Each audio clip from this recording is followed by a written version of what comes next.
A group of people is carefully making their way down a steep, rocky slope, carrying food and supplies back to. Suddenly, someone slips. There's no dramatic, exaggerated sound of a bone snapping, just the heavy thud of a body hitting the rock, followed by a chilling silence. The person grimaces and tries to stand, but the moment their foot touches the ground, the leg completely gives out. It can't hold their weight. One member of the group looks down at the useless leg. Another looks up at the sky, calculating the long distance they still have to cover. Their safe camp is still hours away. In this moment, the survival question isn't just whether that bone will knit back together. It's who is going to carry water for them. Who will protect them when night falls? Can the group keep moving? Or does a person who can't walk still have a place in a community where survival depends on constant movement? A bone can take weeks to repair itself. But the injured person has to survive these first few brutal minutes before those weeks of healing even get a chance to start. When we think about ancient injuries, the surface-level question we usually ask is whether early humans knew how to splint a leg with branches. But the real question goes much deeper. Is it a closed or open fracture? Which exact bone is broken? Can the person still crawl or lean on one leg? Does the group have the resources to stay in one place? And who takes over the work the injured person can no longer do? To survive, you have to unlock 3 layers. Biology. The body must build a new bridge of bone. Mechanics. The fractured area cannot be constantly disrupted. And society. The patient must be provisioned and kept entirely safe. We're going to follow this survival process from the moment of the fall to the formation of a bony callus, and then verify it ourselves by looking at ancient skeletons that actually healed. But before we talk about care, we need to understand exactly what the body is trying to fix, because there is no such thing as a single, universal, broken leg. A stable crack in a toe and a shattered femur piercing through the skin are never the same. The location of the break changes the entire survival equation. If you break a toe or a foot bone, it's painful and you lose the ability to run fast. But sometimes you can still bear a fraction of your weight to hobble along. A broken fibula can cause instability, but this bone doesn't bear the full load of the body like the tibia does. Meanwhile, the tibia sits right under the skin, making it highly susceptible to severe soft tissue damage or open fracture. As for the femur, a break here usually requires extreme force, carrying a risk of complications that can claim a life at any moment. And injuries near the hip can make any attempt at movement agonizing. The difference between a closed and open fracture also dictates the line between life and death. A closed fracture keeps the skin relatively intact. An open fracture creates a direct path from the outside environment straight into the damaged bone, skyrocketing the risk of infection. So it shouldn't be used as an easy example of how bones just heal on their own. Furthermore, a healed bone doesn't mean it healed right. If the 2 bone ends are angled, overlapping, or constantly moving, a callus might still form to connect them. But the result could be a permanently deformed leg, uneven limb lengths, or a compromised weight-bearing structure. We also need to break the romantic illusion of a community miracle. A healed fracture proves that the person lived long enough, but it doesn't automatically prove that their group had a doctor, perfect splinting techniques, or that the entire community acted purely out of compassion. An individual might have minimized their own movement, used a stick to walk, crawled, stayed in a resource-rich area, or received varying levels of support. Social care has to be carefully inferred from the degree of disability and survival time, not just from a silent layer of callus. They all fall under the umbrella of a broken leg, but they aren't the same crisis. Regardless of the fracture type, every survivor had to overcome the same sequence of challenges: survive the initial trauma, keep the fractured area still enough, and stay alive until the body could build a bone bridge.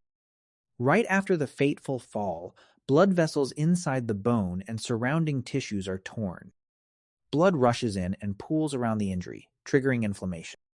The leg swells and throbs with intense pain, a biological alarm forcing the body to limit all movement.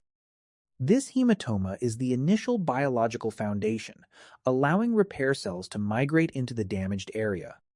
But before this mechanism can help, the patient has to survive blood loss, overcome any open wounds, avoid losing body heat or dying of thirst, and escape the risk of being forced to move too soon.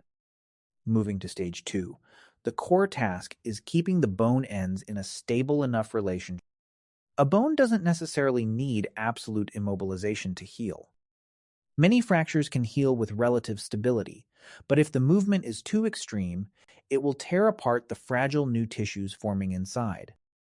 Early humans might have rested the leg on soft earth or vegetation, braced it with stiff branches, or wrapped it in animal hide. They avoided putting weight on it, borrowed a branch to use as a walking stick, and found a safe sleeping spot so the leg wouldn't be accidentally bumped in the night. Once the fracture is stable, stage 3 begins. The body builds a callus. New blood vessels and cells enter the hematoma. A soft callus, made of fibrous tissue and cartilage, forms to bridge the gap, which then hardens into woven bone and is continuously remodeled based on mechanical stress. The soft callus might appear in the first few weeks, but it doesn't have the strength of mature bone. This remodeling process will continue for months. The pain might subside long before the leg is truly ready to work. In stage 4, the group has to step in and replace the lost function. A person with a broken leg temporarily cannot fetch water, track prey, carry firewood, move camp, or manage even the most basic needs. Those tasks don't just disappear. The group might have to redistribute food rations, assign someone to stay close, place the patient near the fire, bring water directly to them, delay long trips, or physically carry the injured person when moving is unavoidable. In stage 5, the process of restoring mobility begins. As the callus hardens, the patient might start leaning on their hands, gripping a stick, testing a bit of weight on the leg, and slowly rejoining seated tasks at camp, like processing food or watching children. If the bone healed misaligned, the goal isn't to regain their old stride, but to learn a new way to move.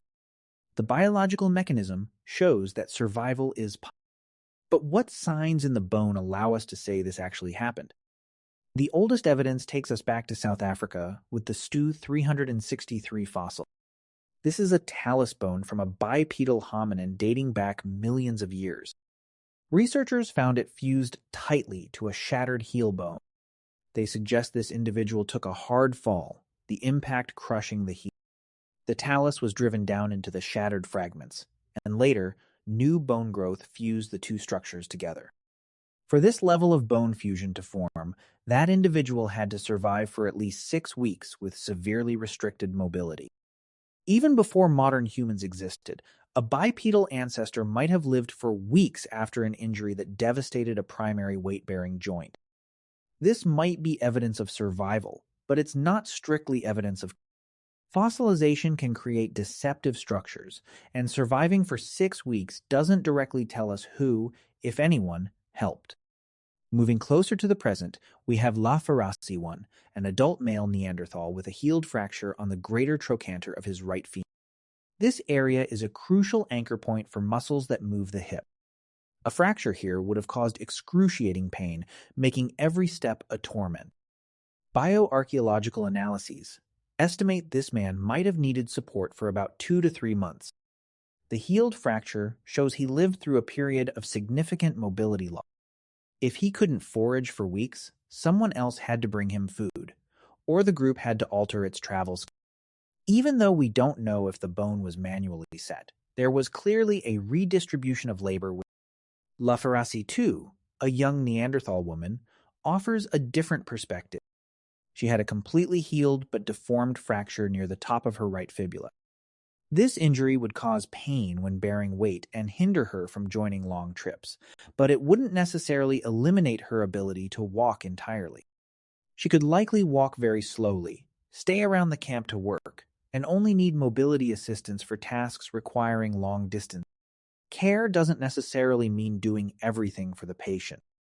Sometimes it means ensuring the work they can still do retains its value. At Shanidar Cave, the Shanidar one individual shows how a severe injury can shape a whole way of life. This man lived to be about 35 to 50 years old, with a severely damaged arm, osteoarthritis in his knee, and a healed foot fracture.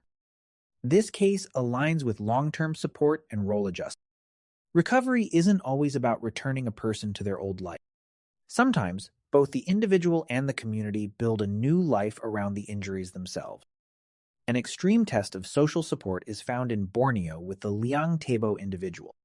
This was a young Homo sapiens living at least 31,000 years ago, who had the lower part of their left leg amputated as a child but lived for another 6 to 9 years. To survive losing a lower leg, the wound had to be kept free of infection, and the individual had to be provisioned for. At least one community back then was capable of sustaining a severely mobility-impaired person. Skeletons don't preserve splints or the hands that brought water. They only preserve the one thing that can emerge after all those sacrifices or after an incredibly effective adaptation strategy: time. The real problem isn't just about the individual. When one person can't forage, the group's overall output immediately drops. The others have to carry more weight, travel speed slows down, and the criteria for choosing a shelter completely change. Halting the camp to wait for a bone to heal comes with a heavy price. Staying too long means local food runs out and firewood has to be hauled from further away. Accumulating waste can attract predators. Care isn't just about kindness. It's a problem of resource allocation. Carrying a sick person can be even more dangerous. It requires multiple strong bodies, reduces the capacity to carry food, creates constant movement at the fracture site, and increases the risk of falling for the carriers themselves. But the injured person could still contribute. A community doesn't only need fast runners or great hunters. A mobility-impaired person could sit and process food, tend the fire, repair tools, watch children, and pass down invaluable knowledge. Care can be driven by both emotional attachment and practical utility. A group that saves an injured member today inherently establishes a shared survival rule. When an accident happens, you don't instantly lose your access to food and protection. A care system like this might explain many healed skeletons. But bones can also trick us into seeing profound compassion where the evidence only truly proves a resilient survival strategy. A healed bone absolutely does not prove that someone said it. Many fractures can heal on their own when an individual grits their teeth and limits their own movement. A massive, deformed callus might be the footprint of a bone being forced to move too early. Survival also doesn't prove total dependence. A person with certain broken bones could still crawl, use a branch for support, forage near camp, and use their 3 remaining limbs to protect themselves in dire situations. Most importantly, the archaeological record only preserves the survivor. If someone died within a few days of a fall, the bone didn't have time to form a callus, and their skeleton will forever hide the fact that they weren't saved. Organic splints or bindings might have decayed away, but that only leaves the possibility open. It doesn't allow us to declare with certainty that they exist. A healed skeleton proves survival time after trauma, but the motives for care must be inferred with caution. Even if we can't see the person who tied the splint, the principle revealed by the skeletons remains true for every modern bone fracture. Recovery is always a biological process protected by a social system. Today, a person with a broken leg might get imaging, painkillers, surgery, and antibiotics. But step away from the advanced technology, and that patient still needs someone to drive them to the clinic. They need food, a safe shelter, and accommodations at work. The modern human body still creates a hematoma, builds a soft callus, mineralizes a hard callus, and remodels the bone. Hospitals can't glue bones together. Technology only creates the ideal conditions. It doesn't entirely replace the cell's own repair process. A personal injury still instantly becomes a logistical issue for the family, the workplace, and the healthcare. Our complex care network is essentially performing incredibly ancient functions, maintaining stability, providing food, offering protection, and redistributing labor. So, returning to that steep slope at the beginning of our story, The thing that saves the injured person isn't a single medical invention. It's a chain of people and actions extending far beyond the moment of the fall. Back with the person lying on the slope. The group gathers around to check if the wound is open. They do the absolute basics. Keep the leg from moving, shield the patient from the cold, redistribute the gear, and prepare to move them to a safer location. In the days that follow, water is brought directly to them. Food is shared. Others quietly take on the missing workload. Weeks later, a callus slowly appears, the pain begins to fade, and the patient tries leaning on a stick to stand. The result doesn't have to be a perfect gait. The bone might have healed misaligned, their walk might be a limp, and their role in the group is forced to change forever to accommodate a body that is no longer whole. Early humans survived a broken leg when the initial trauma didn't kill them outright. The fractured area was kept stable enough, and the community continued to provide what the patient temporarily couldn't get themselves: water, food, warmth, safety, and mobility assistance.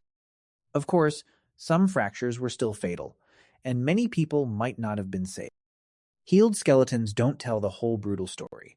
They only record the times when the body and circumstances aligned well enough to defeat the cruelty of time.